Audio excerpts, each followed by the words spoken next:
Bueno, pues buenos días de nuevo a todas y a todos y continuamos con esta primera jornada del curso de Relaciones Unión Europea, América Latina y el Caribe, nuevos tiempos y compromisos renovados en este bloque que hemos titulado Dos cumbres y un nuevo tiempo en las relaciones entre Europa y América Latina. De manera más concreta, la siguiente intervención va dedicada precisamente a ese compromiso renovado en esas relaciones y correrá a cargo de Carlos Malamud, que nos va a hablar de las prioridades y desafíos para las relaciones de Unión Europea-América Latina. Carlos Malamud posiblemente le conozcáis casi todos, pero para aquellos que nos siguen también online o que se incorporarán más tarde, toca presentarle como catedrático emérito de Historia de América de la UNED, investigador principal de América Latina del Real Instituto Elcano. Él es académico correspondiente de la Academia de la Historia de Argentina y bueno, pues tiene varias publicaciones, entre ellas el último libro, que es El sueño de Bolívar y la manipulación bolivariana, falsificación de la historia e integración regional en América Latina, de Alianza Editorial. Y además, pues también os invito a leerle los numerosos artículos que escribe pues, de manera semanal y bueno, en la que realmente sigue el día a día de la política latinoamericana. Para nosotros es un lujo, un honor tenerle aquí con nosotros en Yuste. Pues hace tiempo ya que queríamos contar con él y por fin lo hemos conseguido y espero que sea la primera de muchas veces. Profesor Malamud, muchísimas gracias y tiene la palabra. Buenos días, muchas gracias Miguel por la presentación. Nobleza obliga a agradecer a todas las instituciones organizadoras de este curso y por la invitación formulada. Sin más preámbulos, permítanme hablar algunas consideraciones en torno a las prioridades y desafíos de la relación Unión Europea-América Latina. Una intervención que va a estar marcada más que en la definición de las prioridades y desafíos, en realizar un diagnóstico de la relación. Y aquí, obviamente, es importante comenzar enmarcando el problema en el contexto del enfrentamiento global entre China y Estados Unidos y la relación geopolítica con eso que se ha dado en llamar el sur global. Sin este contexto, obviamente, es difícil entender en su totalidad la magnitud de la relación. Una relación birregional que, por otra parte, tiene una naturaleza muy especial y unas características bastante únicas. Probablemente no haya otra relación birregional de la magnitud, de la profundidad, de la relación entre Europa y América Latina, una relación que se viene forjando desde hace varios siglos, una relación que obviamente tiene bases en una dominación colonial, pero que ha ido mucho más allá de todo esto, y una relación que sobre todo se sostiene en lazos sociales, familiares, personales, de todo tipo, y que no son medidas de alguna manera por las estadísticas oficiales y que se producen por debajo de la línea del radar de estas estadísticas, lo cual hace complejo valorarlas en toda su dimensión, pero al mismo tiempo le da una vitalidad única, como decía antes. Esta relación birregional, por otra parte, fue definida, como se dijo antes, a lo largo de los años 90 del siglo pasado, como una relación estratégica. Obviamente, esta definición suena como bastante glamurosa, una relación estratégica, pero en realidad nadie se ha tomado el tiempo suficiente para definir qué es esto de relación estratégica. Y se ha ido un paso más allá diciendo, bueno, esta es una relación estratégica porque obviamente si sumamos los votos europeos, latinoamericanos y caribeños en los organismos internacionales, bueno, el mundo es no ancho y ajeno, como diría Ciro Alegría, sino el mundo es orégano, ¿no? Es decir, todo nuestro. pero también que es una relación asentada en valores comunes. Valores comunes que obviamente están ahí, la democracia, las libertades, la cultura occidental, pero sin embargo, como se ha visto recientemente, esta definición es insuficiente. Y hace falta profundizarla ya no tanto, que también en torno a los valores comunes, sino también a detectar cuáles son los intereses compartidos que podrían fortalecer esa relación. Porque una relación no se sostiene solamente en base a cariño, una relación, sobre todo una relación de este tipo, no se sostiene solamente en base a cariño, en base a medidas interesadas, sino que también tiene que tener en cuenta intereses particulares. Pero al mismo tiempo es una relación bastante asimétrica.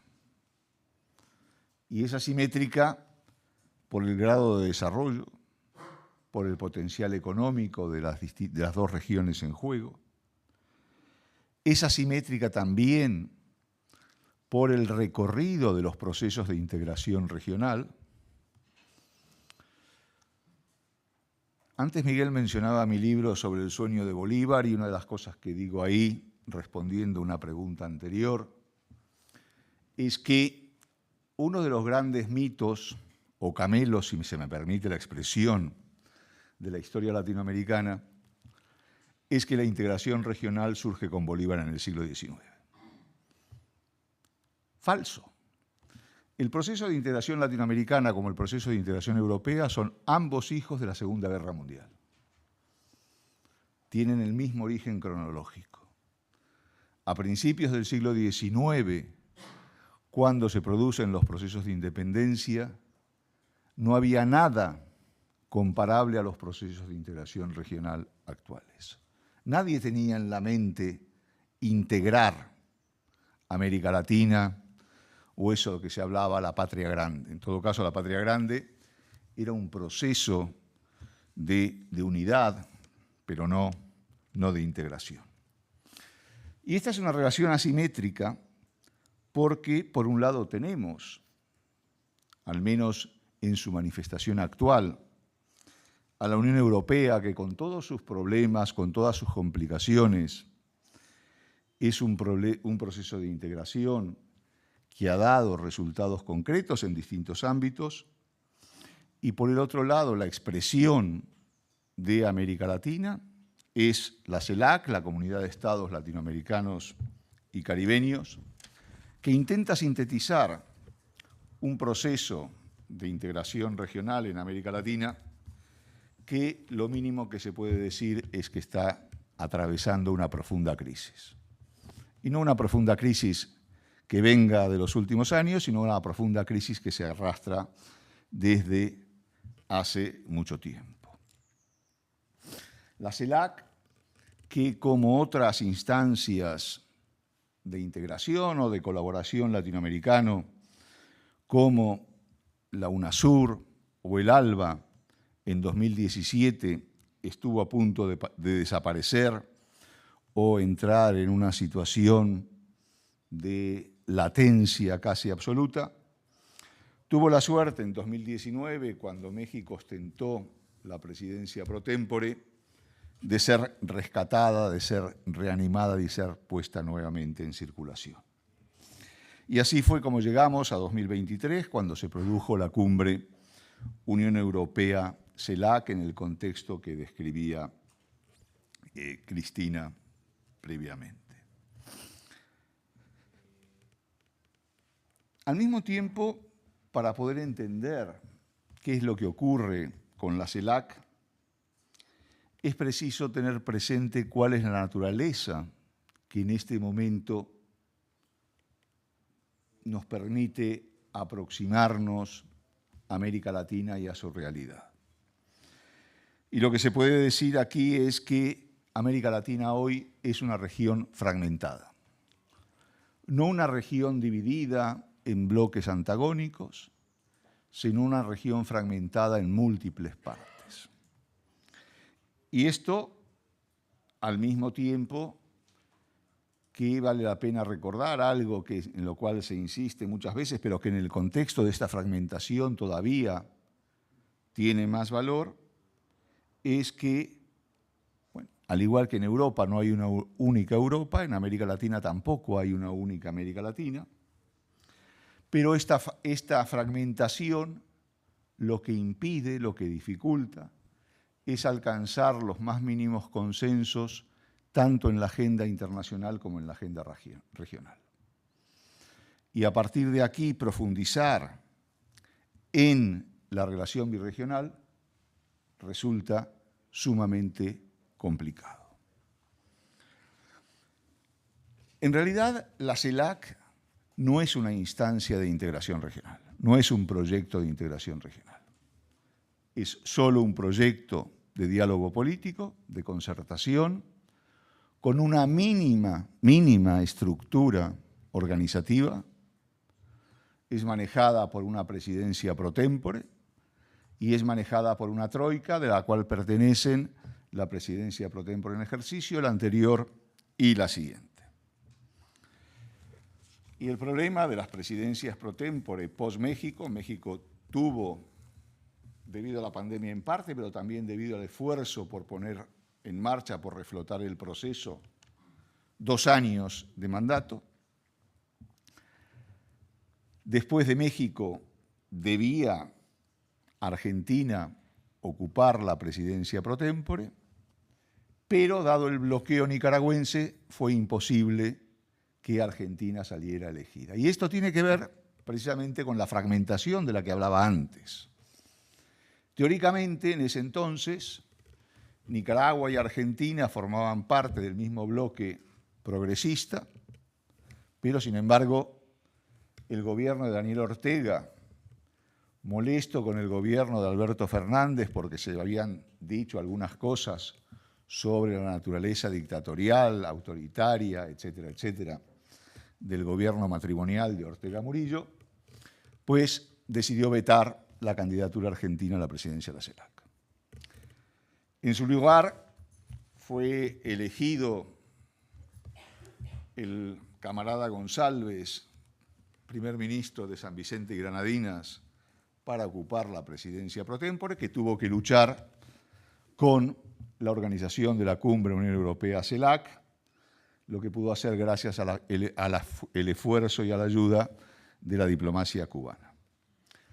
Pero bueno, ¿cuál es la composición actual de la Troika? Lo cual nos da una idea del estado de salud de la CELAC. La presidencia pro tempore actualmente está en manos de Honduras, de Xiomara Castro, esposa del expresidente hondureño Mel Zelaya. Las uniones matrimoniales tienen un peso importante en la política latinoamericana, como en tantos otros países. Y, como se dijo también, la próxima presidencia pro tempore será colombiana.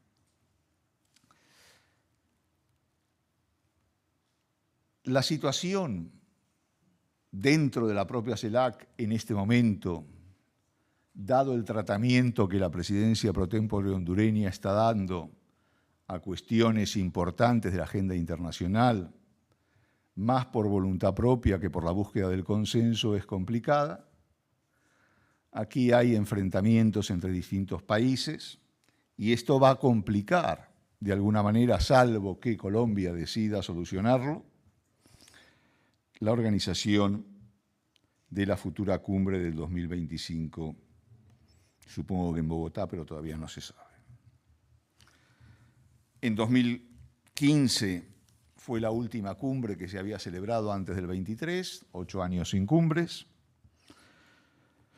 Una cumbre que al final terminó fracasando por la falta de entendimiento en torno a Venezuela, un problema que persistió en 2017 cuando se iba a celebrar la cumbre en El Salvador, que finalmente fue cancelada.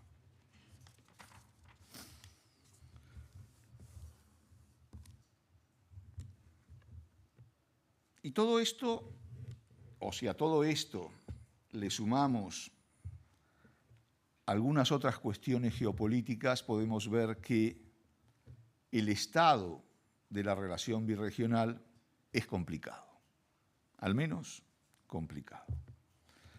Ahí tenemos Ucrania, con distintas respuestas, por un lado europeas y latinoamericanas, frente al problema, pero también con distintas respuestas latinoamericanas frente a la crisis ucraniana. De hecho, inicialmente, el único país que se manifestó de una forma contundente en respaldo de Ucrania y en rechazo de la invasión, de la agresión rusa a un país soberano, fue Chile. Otros países como México, como Brasil, las grandes potencias regionales, fueron sumamente ambivalentes, cuando no filorrusos. Posteriormente, Uruguay y recientemente Argentina, con el cambio de gobierno, han tenido posiciones diferentes. También tenemos el conflicto entre Gaza e Israel, la relación con el sur global y el tema de los BRICS. No olvidemos que los BRICS, un grupo formado inicialmente por Brasil, Rusia, India, China y África del Sur, se ha ampliado recientemente.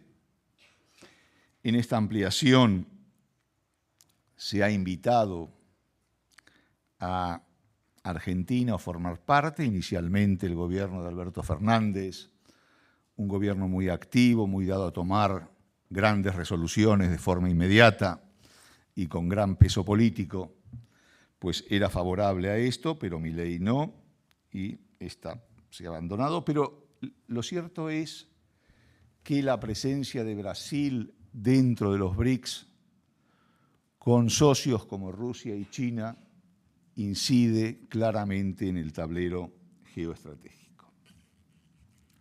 Por tanto, aquí hay un dilema para la Unión Europea, un dilema que tiene que ver con una de las consecuencias de la guerra de Ucrania. La invasión de Ucrania tuvo efectos paradójicos. Por un lado, y en contra de todo pronóstico, mostró la fortaleza de la Unión Europea. Cuando muchos apostaban porque la Unión iba a quedar muy debilitada frente al chantaje ruso, frente al tema energético, la Unión emergió de esa situación más unida que nunca, pese a la deriva de Hungría, pero emergió más unida que nunca. Pero al mismo tiempo emergió, y eso fue un duro contacto con la realidad, más sola que nunca. Lo que la Unión comprobó era que hacían falta aliados. Y había que, por lo tanto, establecer nuevas alianzas, renovar viejas alianzas, y aquí obviamente América Latina emergía con perfil propio. Pero, dada esta situación, ¿cuál es el rumbo que tiene que tomar la Unión Europea? Sobre todo, si el interlocutor en esta relación birregional es la CELAC, con las debilidades que la CELAC tiene. Obviamente, la CELAC es hoy por hoy lo único que existe. No hay otra opción que dialogar con la CELAC. Pero aquí hay una opción y una oportunidad, y es no solo potenciar la relación birregional, sino también potenciar las relaciones bilaterales con aquellos países que, bien por interés, bien por vocación, bien por ambas cuestiones, quieren fortalecer los lazos con la Unión Europea. Y esto en el contexto de la presencia de diversos actores extrarregionales en América Latina. Cuando hablo de actores extrarregionales no incluyo a Estados Unidos porque forman parte del mismo continente, pero junto con la Unión Europea, junto con China, de la cual hemos hablado, hay otros actores importantes como Rusia, como Irán, como Turquía, pero también otros nuevos que tienen una presencia cada vez mayor en la región y a la que hay que prestar renovada atención, como pueden ser Arabia Saudita o Emiratos Árabes.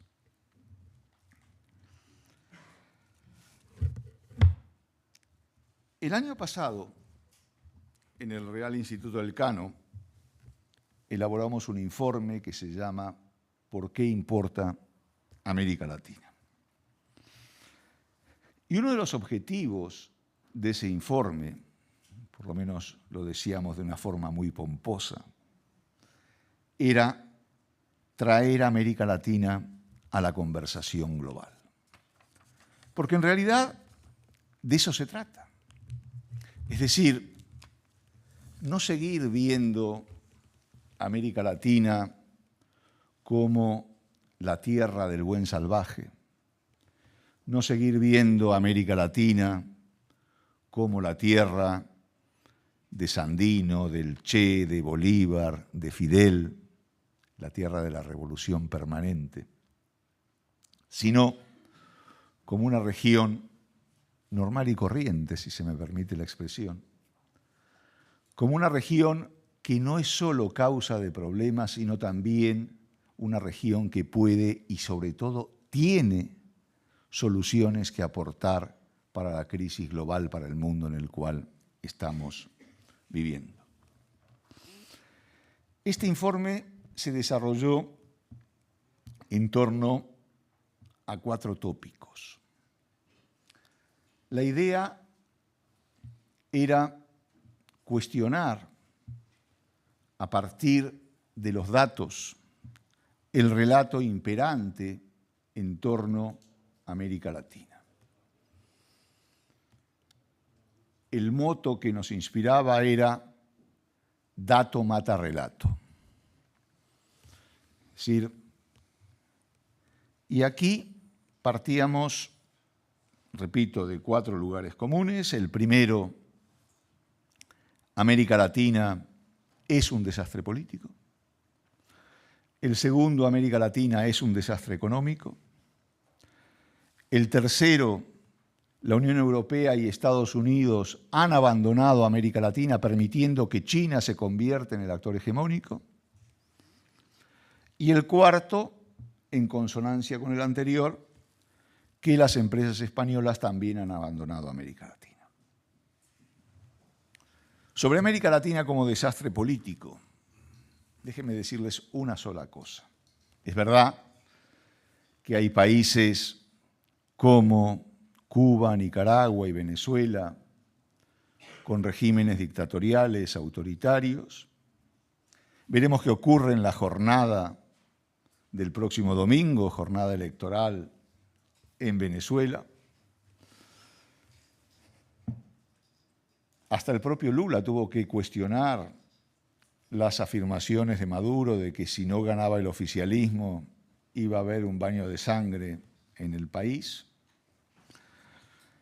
Pero, hecha esta salvedad, lo cierto es que América Latina es la única región del mundo emergente que aspira a llegar al crecimiento desde la democracia. Y este me parece que es un hecho remarcable. América Latina como desastre económico, y seré muy breve porque si no el tiempo se me va a venir encima,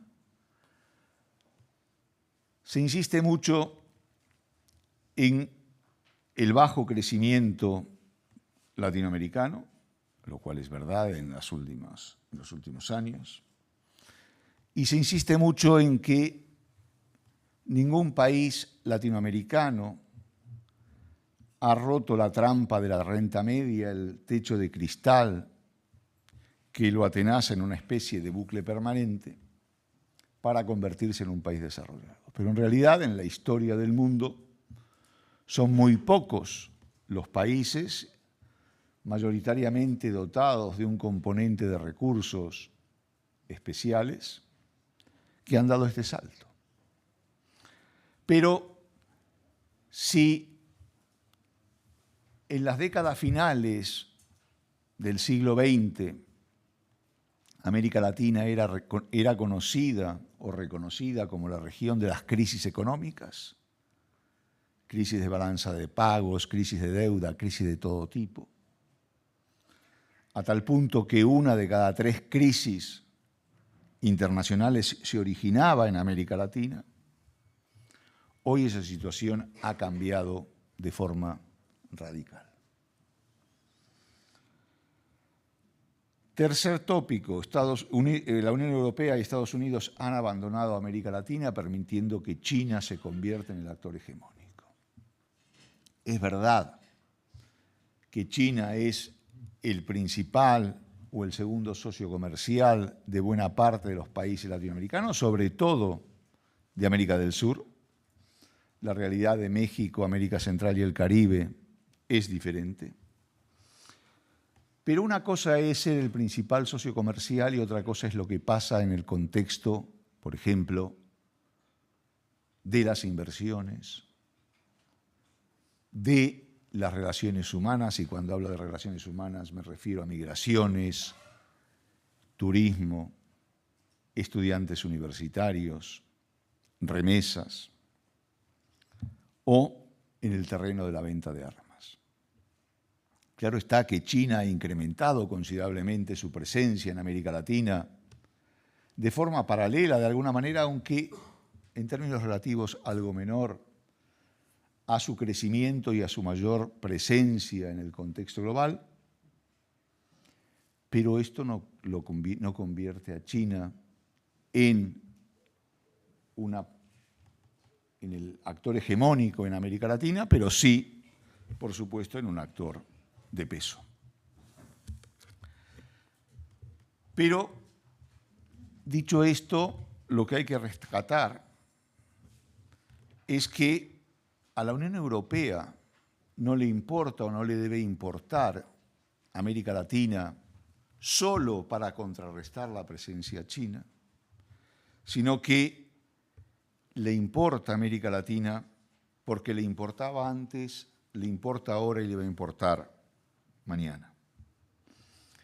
Y lo que vemos es que hay una serie de intereses comunes y que hay un interés de la Unión Europea por América Latina y también de América Latina por la Unión Europea.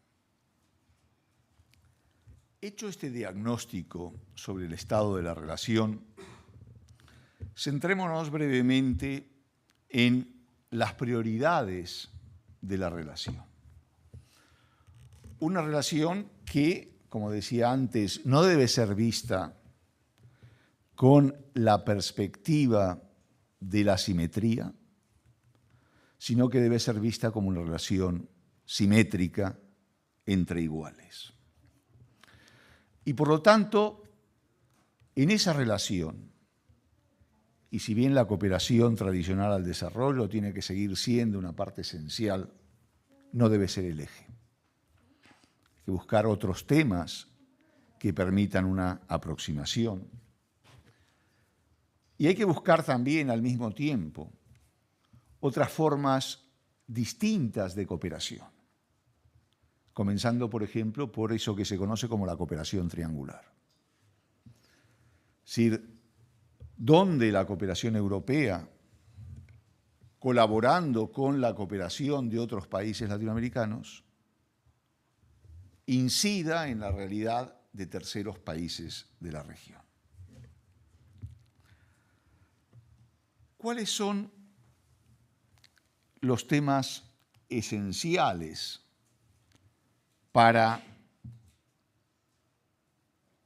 establecer las prioridades de esta relación? Yo creo que son 4 básicamente. Obviamente podemos escoger muchos más, pero centrémonos en 4. Por un lado, eso que se conoce como la doble transición. Que sería, por un lado, la transición energética y climática,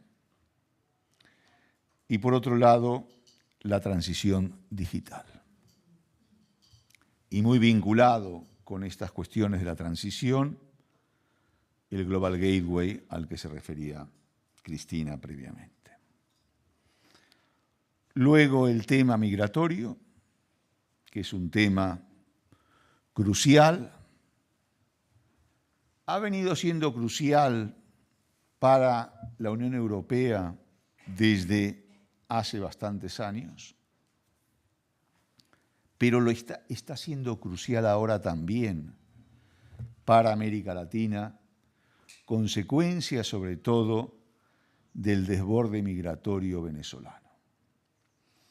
En pocos años, 8 millones de venezolanos han salido del país, 8 millones.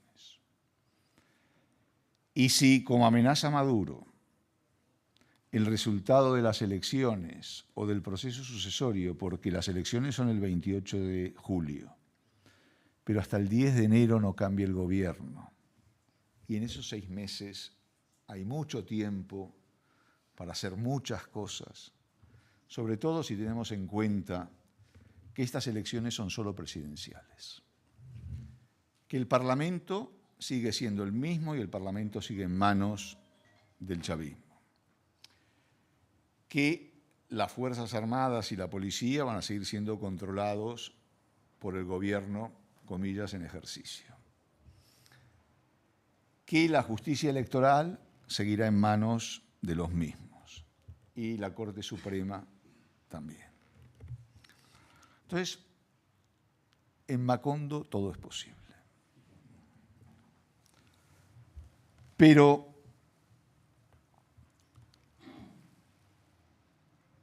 y prueba entonces de que el tema migratorio preocupa en América Latina es que 2 de los mayores interesados en encauzar la transición y el diálogo en Venezuela son 2 teóricos aliados de Nicolás Maduro, como son Gustavo Petro, presidente de Colombia, y Lula da Silva, presidente de Brasil.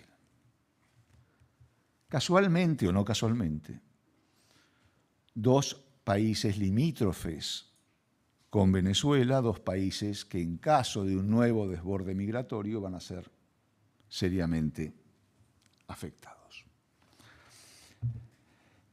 Y el cuarto tema es el tema de seguridad, muy vinculado con el narcotráfico. Tradicionalmente, el narcotráfico era visto, según quien hablara del mismo, como un problema diferente o diferenciado entre los productores y los consumidores. Desde la perspectiva latinoamericana siempre se insistía, bueno, nosotros somos solo productores. Si no hubiera demanda, no habría producción. Pero hoy la realidad es distinta. Hoy, primero, los países latinoamericanos no son solo productores, son también consumidores, son también lugares de lavado del dinero del narcotráfico. Pero los lazos entre redes de uno y otro lado del Atlántico, la presencia de redes colombianas, brasileñas, mexicanas en Europa, pero también italianas, albanesas, rusas en el otro lado, es constante. El puerto de Róterdam, por ejemplo, se ha convertido en un coladero importante de las rutas de la coca latinoamericana, pero no solamente Róterdam, hay otros en España y fuera de España. La frontera, por ejemplo, entre Bélgica y Países Bajos es lo más parecido al Far West que hay o ha habido en mucho tiempo. Hablaba de una doble transición. Hay quienes, por esto de la magia de las matemáticas, les gusta hablar de la triple transición. Yo creo que desde una perspectiva muy naif, para quedar bien, se incorpora la transición social. Obviamente que los temas sociales deben estar en la agenda, pero centrar la relación birregional entre Europa y América Latina en la transición social no tiene sentido. Primero, porque siempre ha sido un punto de discordia a la hora de abordar cómo se tratan los temas sociales desde uno y otro lugar del Atlántico. Y en segundo lugar, porque ni los temas sociales ni los temas de integración deben ser objeto de la relación birregional. Se preguntaba antes, bueno, ¿y no debería la Unión Europea preocuparse por la integración latinoamericana? No. La integración latinoamericana, en caso de producirse, tiene que ser objeto de decisiones, preocupaciones y resoluciones de los propios latinoamericanos. Si los latinoamericanos no quieren, no pueden o no saben integrarse, no va a ser Europa quien los integre. Eso sería caer una vez más en el paternalismo. Entonces, la integración latinoamericana tiene que ser producto de los latinoamericanos. Y finalizo, como decía Cristina, para que haya tiempo para las preguntas. Es corriente escuchar en estos días muchas preguntas, muchas interrogaciones en torno al futuro de la relación birregional. ¿Cómo va a reaccionar o cómo va a seguir reaccionando Europa frente a América Latina en el contexto de una nueva comisión, de un nuevo parlamento? ¿Cómo va a reaccionar Europa frente a América Latina finalizado el semestre de la presidencia española del Consejo, cuando lo que vimos tradicionalmente hasta ahora era bien? Llega una nueva presidencia española. Ha habido 5, si no me equivoco. Llega una nueva presidencia española del Consejo. América Latina se coloca, dada la presión y el interés español, en el tope de la agenda europea, pero termina el semestre y América Latina vuelve al cajón de los recuerdos. Es decir, como en el juego de la oca, volvemos a la casilla de salida. Y si a esto encima le agregamos la salida de Josep Borrell como alto representante de la política exterior europea, un alto representante sumamente concernido por la región, muy interesado en potenciar la relación birregional, pues obviamente muchos de estos interrogantes tienen sentido. Yo creo que esta vez, a diferencia de las anteriores, en relación con la presidencia semestral europea, el interés de la Unión en torno a América Latina o en América Latina es diferente al de otras veces. Hay múltiples señales que no voy a insistir ahora en recordar, provenientes de los más diversos países europeos, comenzando por los bálticos, por ejemplo. Países bálticos que hasta ahora miraban con preocupación no secundaria, sino cuaternaria o más allá, a la región, países que empiezan a ver cómo sus primeros ministros, sus ministros, sus altas autoridades empiezan a viajar a la región, que empiezan a abrir embajadas en la región, que empiezan a potenciar la relación con la región. Hay una idea también clara de que Europa tiene intereses importantes en América Latina. Si vamos a las inversiones, por ejemplo, las inversiones europeas en América Latina son mayores que las inversiones europeas en China, Rusia y Japón sumadas, lo cual nos da una idea de la importancia, de la magnitud. Y por lo tanto,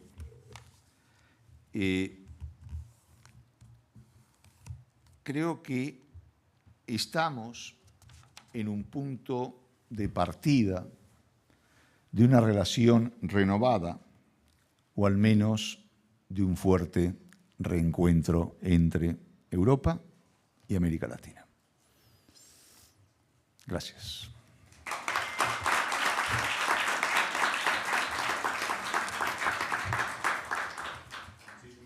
Muchísimas gracias, profesor Malamud, por esta exposición que nos ha realizado, también por el tiempo que nos ha regalado para el debate, que sin duda ya veo preguntas, por este estado de la situación que nos ha mostrado entre las relaciones actuales de Unión Europea-América Latina y sobre todo centrándose, ¿no?, en esas prioridades, algunas de carácter global, ¿no?, como son la transición digital o la transición energética, otras que de alguna manera nos afectan doblemente desde diferentes perspectivas, ¿no?, como son digamos, la prioridad del tratamiento de los movimientos migratorios, ya no solamente los que están ocurriendo tanto en Europa a nivel interno con los países vecinos como allí en América, sino también en los flujos migratorios, ¿no?, que son constantes entre América y Europa, y otros temas más delicados, ¿no?, donde también sí que hay cooperación, lamentablemente, como puede ser el tema del narcotráfico.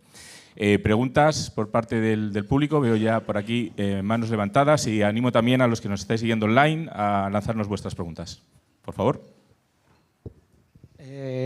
Hola, muchas gracias primero por su charla, ha sido muy interesante. Y yo quería hacer un par de preguntas, porque al principio de la charla ha mencionado el proyecto integrador de la Patria Grande y yo creo que había uno antes que a veces se olvida, que el proyecto de la Confederación con España por parte del Duque de Frías, que fue enviado por Simón Bolívar y yo creo que fue bastante innovador para la época, teniendo en cuenta que era después de las emancipaciones de América. La segunda pregunta era que se habla mucho de la integración hispanoamericana, iberoamericana, pero ¿y si, por ejemplo, España quisiera integrarse con Iberoamérica y formar una especie de Unión Europea por los lazos que comparte más estrechos con Iberoamérica que, por ejemplo, con Europa? Y, bueno, mi última pregunta, ¿cómo se podría luchar contra el narcotráfico? Porque es algo que se habla mucho, pero no tengo muy claro yo las medidas que se podría tomar contra esa lucha. Y muchas gracias. Bien, a ver. En el marco de las guerras de independencia, obviamente, la ruptura con España era, llegado un momento del conflicto, la única salida posible, no había marcha atrás. Por lo tanto, diversas iniciativas políticas en algún momento concreto eran más un intento de ganar tiempo a través de conversaciones fingidas, por llamarlas de alguna manera, que iniciativas concretas, ¿no? Hay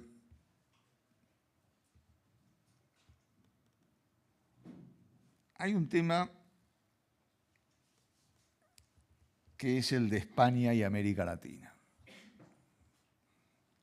Y si es posible que España deje la Unión Europea para vincularse con América Latina, y eso es absolutamente imposible. Es más, diría que es un disparate, o que sería un disparate. Y sería un disparate para todas las partes, empezando para España.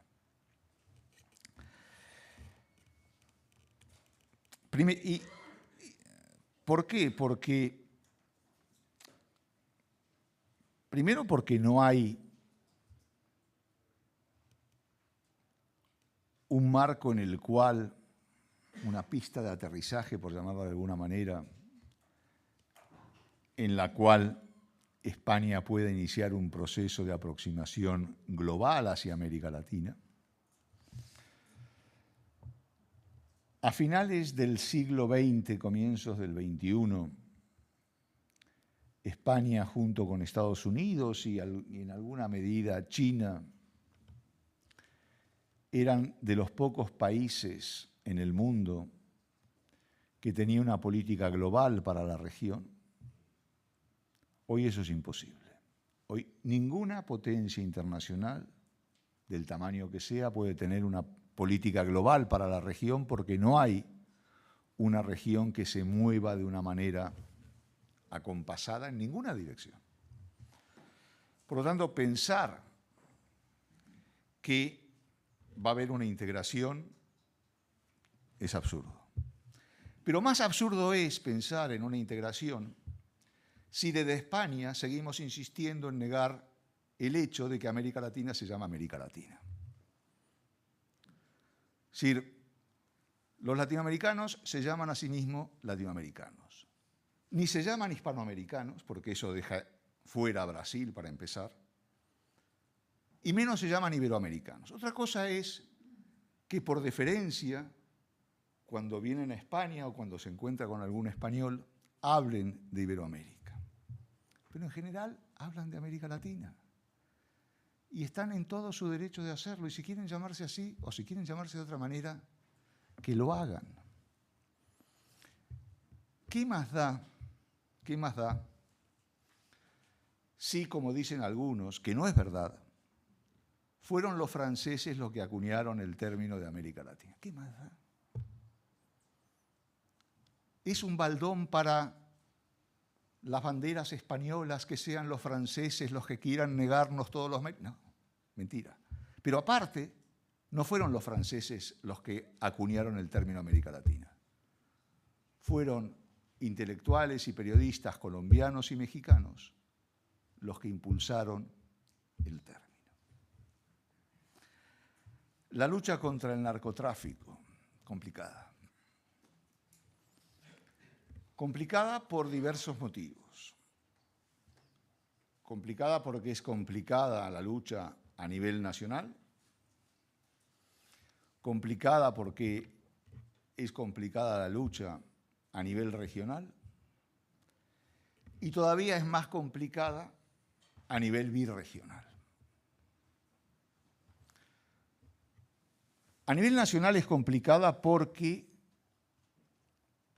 la colaboración entre las distintas ramas de la administración muchas veces deja mucho que desear.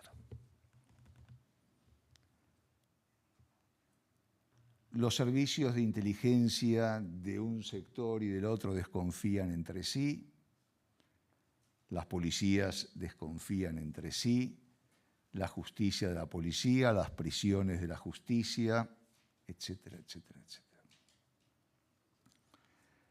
Pero al mismo tiempo, a nivel regional, lo que vemos en América Latina es que cada vez más el narcotráfico se ha convertido en un problema de escala regional.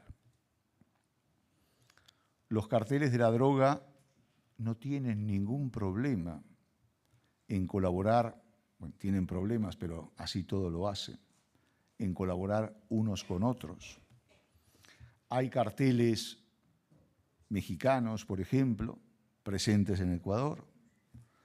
Hay carteles brasileños presentes en Paraguay. Hay carteles colombianos presentes en Venezuela y así podríamos seguir.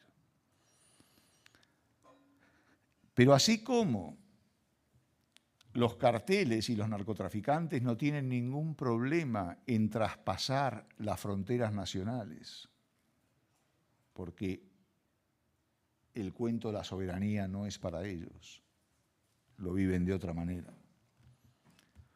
Los gobiernos, sin embargo, siguen encerrados en esas barreras de cristal que los siguen atenazando. De hecho, si se me permite la provocación, hablaba antes del fracaso de la integración latinoamericana. Y diría que en las últimas décadas solo ha habido dos procesos relativamente exitosos de integración regional. Dos procesos donde los intereses se han puesto por encima de las ideologías.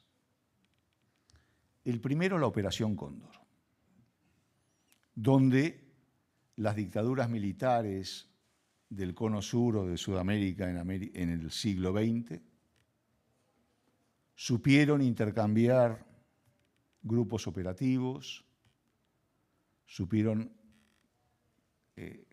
intercambiar inteligencia, fueron capaces de secuestrar gente en un lugar, asesinarla en otro país, llevarla a sus países de origen, etcétera, etcétera. Y el segundo, el narcotráfico. Y frente a eso, los gobiernos siguen sin dar soluciones adecuadas. Pero en el caso birregional también hay grandes problemas a la hora de aumentar la colaboración, hay algunos pasos incipientes, pero a la vista de lo que está ocurriendo, pues las medidas deberían reforzarse.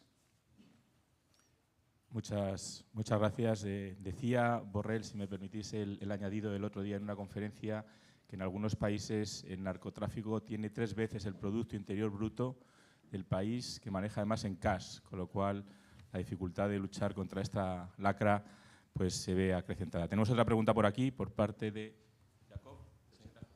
Sí, Jacob Clavel, de la Universidad de Extremadura, doctorando. Sí, en primer lugar agradecerle la ponencia. Usted ha señalado a Ucrania como uno de los factores, el conflicto en Ucrania, uno de los factores que distorsionan las relaciones entre la Unión Europea y la CELAC, los países del cono sur y central de América. Ha añadido que... Del cono sur, no, de América Latina. De América Latina, en su conjunto, sí. Es verdad que, o es una apreciación, que a través del conflicto en Ucrania la Unión Europea ha salido más unida que nunca. Bueno, eso es una interpretación discutible a tenor de cómo ha quedado fragmentado o las nuevas fuerzas, ¿no?, que se han incluido dentro del Parlamento Europeo, y también ha añadido que ha salido más sola que nunca, o al menos más sola. Cuando yo tenía entendido que, según la propaganda occidental, los medios de comunicación occidentales, era el gobierno de Vladimir Putin el que había quedado totalmente aislado en el mundo. Bien, yo al factor ucraniano añadiría otro conflicto, que es el conflicto, o más bien, y me gustaría que aquí se recalcase, no es la guerra entre Gaza e Israel, sino es la ocupación del territorio gazatí por fuerzas israelíes. Y la ambivalencia o poca claridad del Servicio de Exteriores de la Unión Europea respecto a ese conflicto. Cuando parece que ha sido mucho más coherente la política de algunos gobiernos en América Latina, como el de México o Brasil, dos democracias, a mi entender, que se posicionaron efectivamente de manera tal vez filorrusa en el conflicto ucraniano, pero que tuvieron las cosas clarísimas cuando Israel empezó a bombardear ciudades en la Franja de Gaza. Cosa que el Servicio de Exteriores, y ahí sí rompo una lanza a favor del señor Borrell, que a un principio dudaba en torno a posicionarse en el conflicto, pero que luego sí que empezó a criticarlo de manera y a denunciarlo. Aunque en el Consejo de Seguridad de la ONU, países como por ejemplo Francia, nunca condenaron la ocupación israelí por parte de Gaza por parte y la que continúa, ¿no?, del gobierno de Netanyahu. Es decir, hablando de sensibilidades, no solamente son migraciones, no solamente son relaciones o el idioma, ¿no? También es lo que pasa y salen los medios de comunicación. Evidentemente, ese relato del sur global y la diplomacia rusa, que además, y la propaganda rusa, que evidentemente hace mucho por ello, en América Latina han creado un relato, digamos que Rusia está haciendo como el brazo diplomático de una China que está más oculta en América Latina, que habla mucho del sur global y del occidente colectivo, ¿no? Ese occidente que parece que va al unísono y que es malo. Quiero decir, esto no es una crítica no es una enmienda a la totalidad. ¿Cuál es la pregunta? La pregunta es, no es una enmienda a la totalidad, pero no es cierto lo que usted dice, que solamente tenemos relaciones o que solamente podemos tener relaciones sociales. Quiero decir, ¿cuál es la política exterior de la Unión Europea? Respecto a Ucrania, seguro. Respecto al conflicto, el conflicto en Oriente Medio, ¿cuál es? ¿Cuál es? Porque diverge supinamente de lo que dice México o lo que dice Brasil. ¿Y cómo se puede haber distorsionado las relaciones entre América Latina y la Unión Europea debido a este tipo de conflictos, que aunque no están al lado de América Latina, pero sí que son visibles a todos ojos? Gracias. A ver, primero, me hubiera gustado que en su ecuación sobre el conflicto de Medio Oriente hubiera hablado del ataque terrorista del 7 de octubre. Porque si usted no habla de eso, todo lo que viene después, por más condenable que sea, no se puede entender. Por favor, yo lo respeté, déjeme hablar a mí. Entonces, si no incorpora ese elemento en la ecuación, nos perdemos. Porque queda muy bien la condena lisa y llana, pero hay que, obviamente, introducir los matices necesarios. Si no, caemos en la pura propaganda. Y respecto a la unidad europea, consecuencia de la invasión rusa, claro está que Hungría y Orbán tienen una postura diferente. La gira reciente de Orbán a distintos países, comenzando por Rusia y por China, así lo evidencia. Pero es verdad que más allá de eso, la Unión Europea como bloque ha respondido de forma unitaria. ¿Que hay diferentes sensibilidades en cada uno de los países? Por supuesto. Esto no es una dictadura. ¿Que hay distintas sensibilidades en el Parlamento Europeo? Por supuesto. Esto no es la Duma rusa.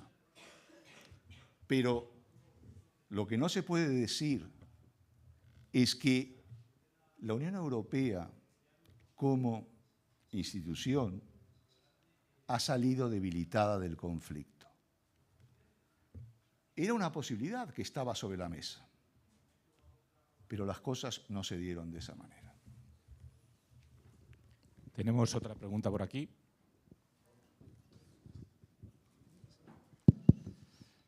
Buenos días, muchas gracias, Carlos. Y también quiero hacer partícipe de esta reflexión a Cristina Manzano.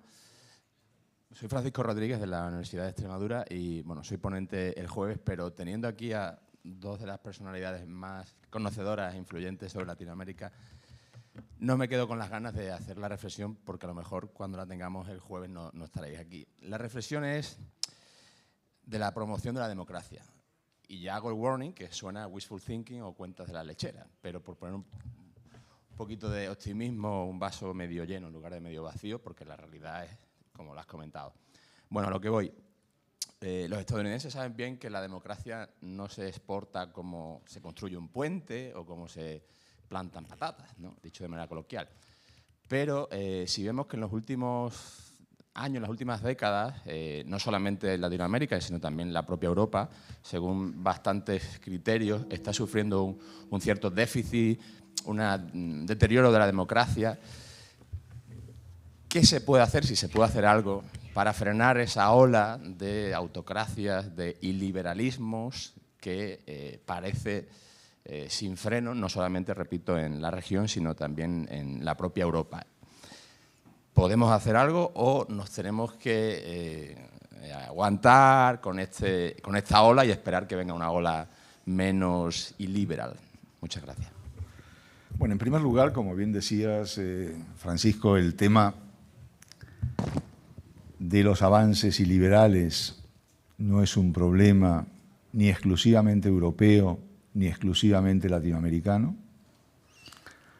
La emergencia de los populismos es un fenómeno sumamente extendido y es un fenómeno que, así como en su momento fue patrimonio de la derecha, de la izquierda, de los neoliberales, de los bolivarianos, en este momento se ha extendido de forma generalizada. Hay populismos de izquierda, de derecha, de arriba, de abajo, de donde querramos ubicarlos.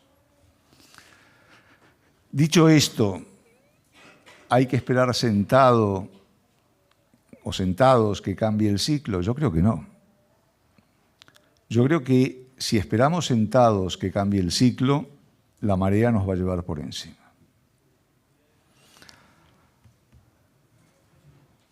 Por otro lado, hay avances del iliberalismo, pero también hay respuestas contundentes en algunas sociedades que dan muestras de esa fortaleza de las instituciones, de la sociedad civil y de otros mecanismos. Entonces, por ejemplo, la situación creada con las elecciones en Venezuela,